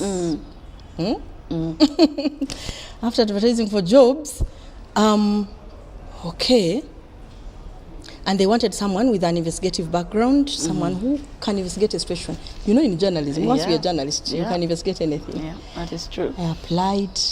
I got that opportunity to get that job. That is 2004, and I have applied at Makerere to join for law school. I go to UWA to begin working, and Makerere gives me the place. It's okay to be ambitious. At that point, I resigned from UBC. So you get the job. I get the job at UWA, and at the same time. So what job is this at UWA? When I first get my job, I get it as a law enforcement officer. They call them warden law enforcement. Yes. I'm supposed to work as an investigator, arrest wildlife offenders generally. Yes. Yeah. So I get into that, and I'm doing it, so well. Yes. Yeah. Meanwhile, when I joined in 2004 in February. Yes. Then in 2005, they took us for training. But now, law school. Law school has admitted me, and I've not yet reported. It is a whole. They admit you, and then that time, you'd like be there waiting. There's that whole. They have admitted you, but then time goes. Our training goes 6 months. Okay. I returned from training, and immediately started on the procedure of finalizing admission issues. Yes. And I was now working, studying. Family. Yes. I still had one child. Okay. I came to add on. By the way, I have 4 children in total. Oh, nice.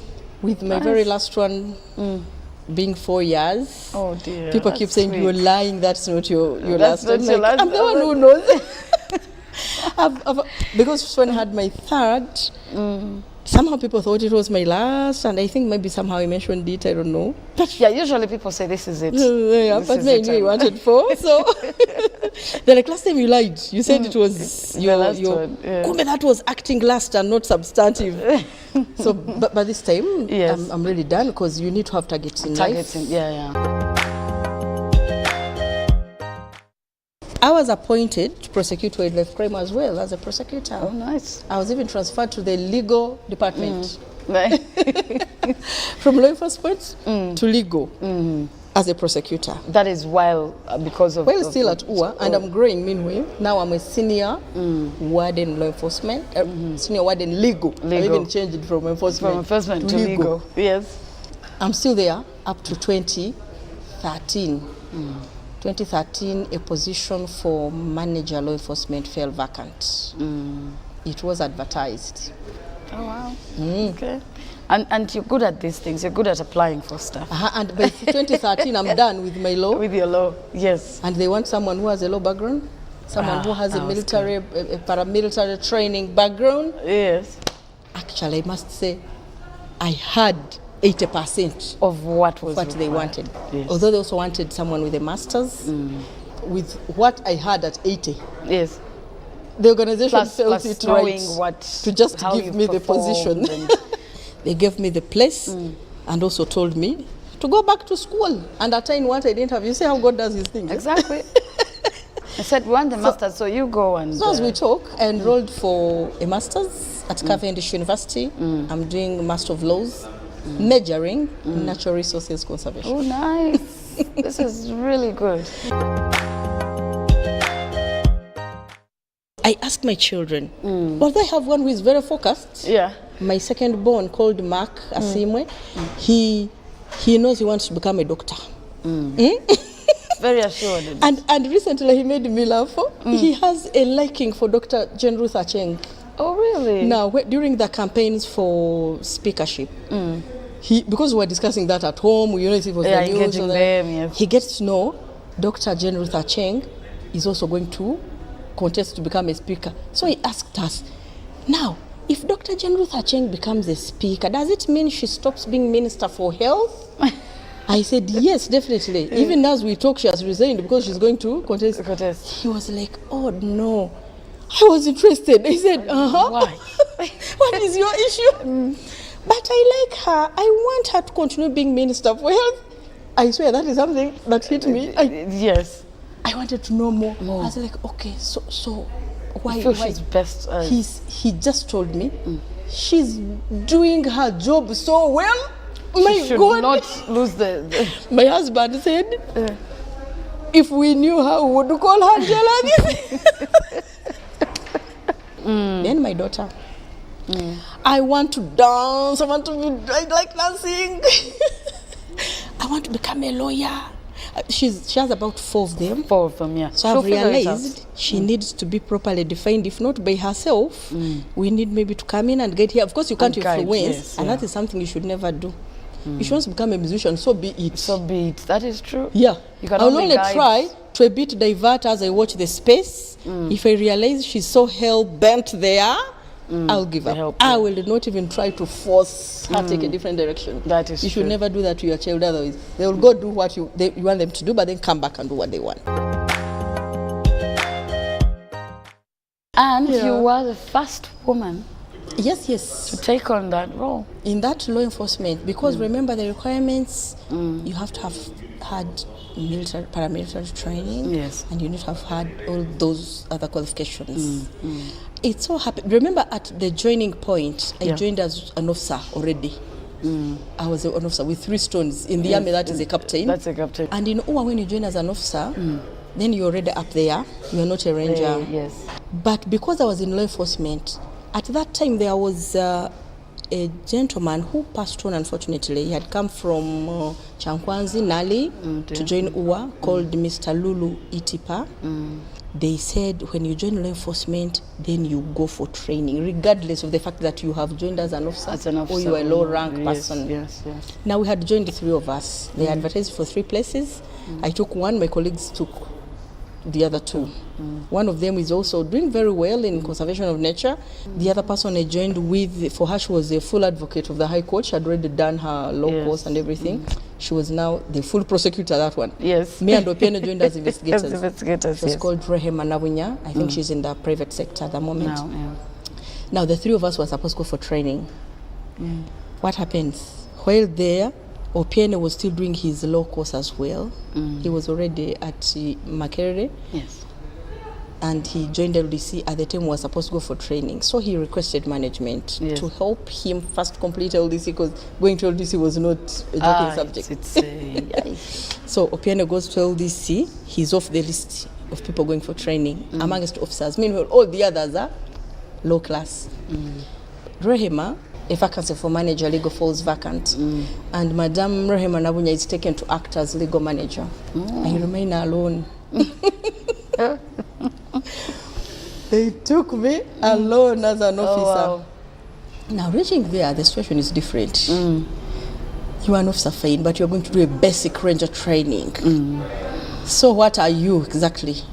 And we were being trained by UPDF from Kaweweta and Kabamba, who were training at para-training school for UWA in the Murchison Falls National Park. I reached there. I went in my uniform with my peeps, because they really didn't know what to expect. Yes. Reaching there, they begin asking themselves, but is this person a trainee? Is she one of us? Why is she? Then finally they get to know I'm actually supposed to be a trainee. Not a trainer. I remember two corporals. One stood here, one here. They removed my peeps within a second. Wow. And within no time, I was like the others. Yeah. And from that point, I understood it from that point that, okay, you know me, I've always helped myself to adjust my own situations and understand them. Understand them, yes. And it's a trait that I thank God I got and I still have. That training made me, I'm this person.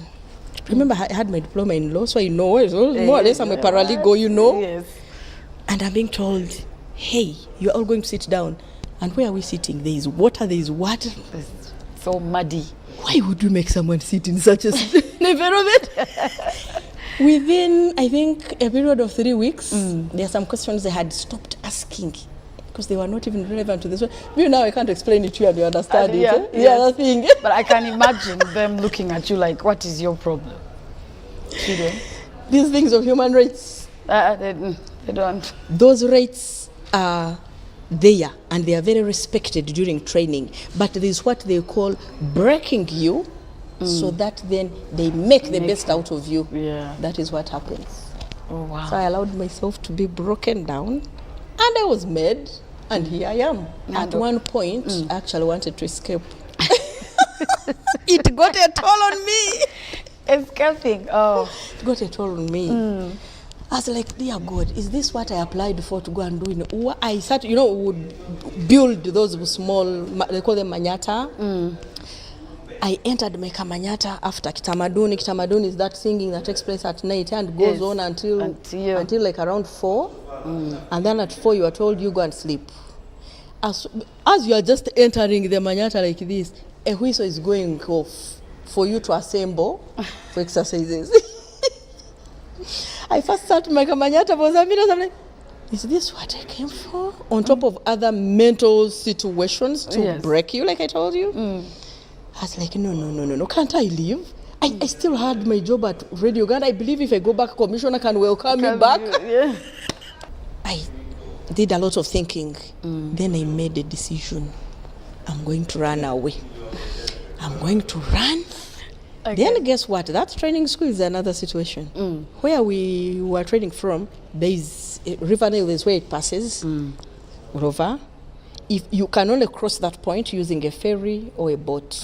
It was a ferry you cross with or a boat. I was like, they will identify because you basically you have only uniform on you. You don't have any other clothes. Have any other outfits, yes. And they would tell this is a trainee, you know. And I was like, if I use Daya, they will get me. What do I do? Do I move through the park? There are lions, hyenas, leopards. Yeah, so you're safer of being. I was like, but these ones will eat me. Is it worth it? I said, okay, let me hold on. Because they kept telling us, some instructors would say, if you can only be patient, you people, after 1 month and a half, you will get back to normal. You will even realize you actually love the training. So finally, God gave me the grace to get there. And I settled in. I actually loved the training. At the end of it, I was even, you know, when you're about to complete training, they give you your own government. They tell you now to mwefuge. Meanwhile, they are watching you, and that is the most dangerous time. You do anything because you are in a kwefuga situation, you have gone through all the other stuff, you didn't escape then, they would chase you at that point. At that point. You know? I imagined one of their best students upon pass out. Nice. Nice. Imagine, and you wanted to escape, eh? I learned my Swahili there, but it wasn't good because... You learned it all there? I learned it all there, and also the conditions. You speak English, you like the language of instruction is Swahili. Now, if you don't know, you'd keep quiet. That is true. Now, that reminds me one of the situations when I was leading a parade. The pass out was presided over by His Excellency. Of course, you command in Swahili. Yes. I think the commands I gave had some issue. Thereafter, he called me and he told his escort to get his book. He was writing whatever I was saying.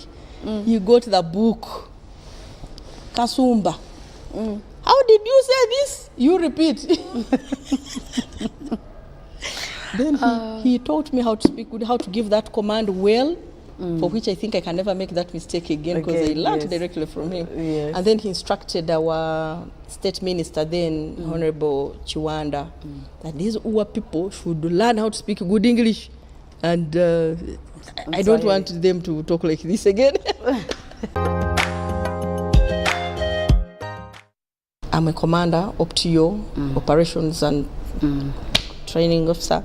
I'm overseeing the entire, they are telling us if anything happens to any trainee, we are the people responsible. Yes, but then also at the lower level, I was a section commander. Remember that time when I told you I was not understanding the whole thing? Yes. I was appointed a section commander. A section commander, you command 12 people behind you. Now, at one point, I came on parade and some members of my team were missing.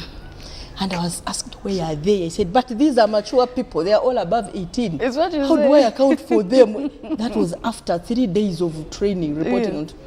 How do I account for them? They know where they are. Hey, I was made to carry a Katusha. Katusha is a gun, a big gun you carry here.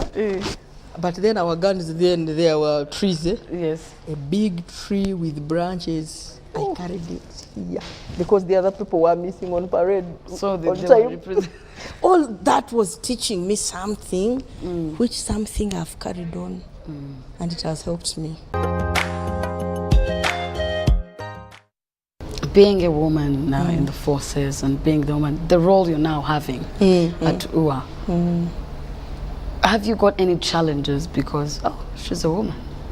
Of course, those ones come in, although people are now very careful to openly, assure you.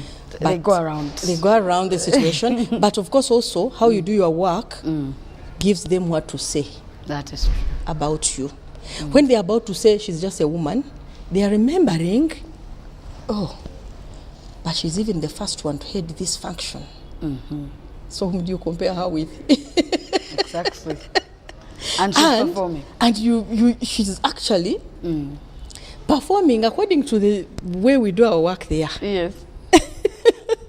You wouldn't underrate me. Yeah.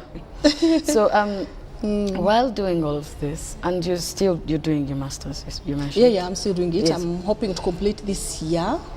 I'm now doing my COVID research. sort of came in and... COVID came in, it disrupted the whole program. Before universities got to know actually people can do exams online. We lost some time. We lost some time when they were still debating. No, COVID will end, they'll come do it here. Blah, blah, blah. By the time they decided, we do exams online. We had lost some time. Yeah. What do you do? Okay, now you can't get family out of the picture. But what do you do as and whether now that you mentioned family, I need to mention something about my husband. With all that I've been able to achieve, even when I was at UBC, when I was studying at LDC, when I was doing my diploma in journalism, that's the time we met. He's also a lawyer. He's actually an advocate of the High Court. Okay. He's also an officer in the UPDF. He's a major. He's called Major Tumhairo Ruhanga. Nice. Yes. Nice. He has supported me from day one. From the time he got to know that I'm the one in his life. He has been supportive from the time I was a girlfriend to the time he became a fiancé. You graduate from girlfriend to now fiancé. You see, you're heading there. Up to the time I'm a wife. He's been so supportive. I move a lot with this work of UA. I move a lot in the field, sometimes out of the country. Yes. He's been there. There's a time I had to move out of the country when I was pregnant. to go away for 10 months. Oh. That time I was in legal department. Yes. And I was going to do an exchange program with Tanzania at the Tanzania National Parks in Arusha. And then I had a 3-year-old whom I could not leave behind. My doctor. Your doctor. Dr. Mark, the making a Cheng's friend. I had to carry him along. So now the organization was taking care of me as me. Yeah, now you say have this one. Now I have the one I'm carrying in me. Now all that was on him. Oh, dear. So what do you do in your free time? As Margaret Kasum. What? Oh God, now you have me. I am not busy. Today I have my free day. Now you have me. I'm very poor at that. You're always busy. You want to... Not that I'm very busy all the time. No, I have weekends where I don't work unless something calls for me to be there. But or a weekend finds me in the field. But I like family time. When I'm around and my children are around and we are talking and we are discussing things. If it is watching a movie, we are watching together. Oh, nice. If it is doing homework, I'm there being supportive. You guys, let me see your work. You get. My children actually accuse me of not being this person who takes them out often. Yeah. Like, but I've promised them to take them to the Uganda this Easter to take them to the Uganda Wildlife Education Center. They are very excited because they're on holiday. We also have a plan. We have to go to the national parks. I've not taken them. Yes, for all of these travels and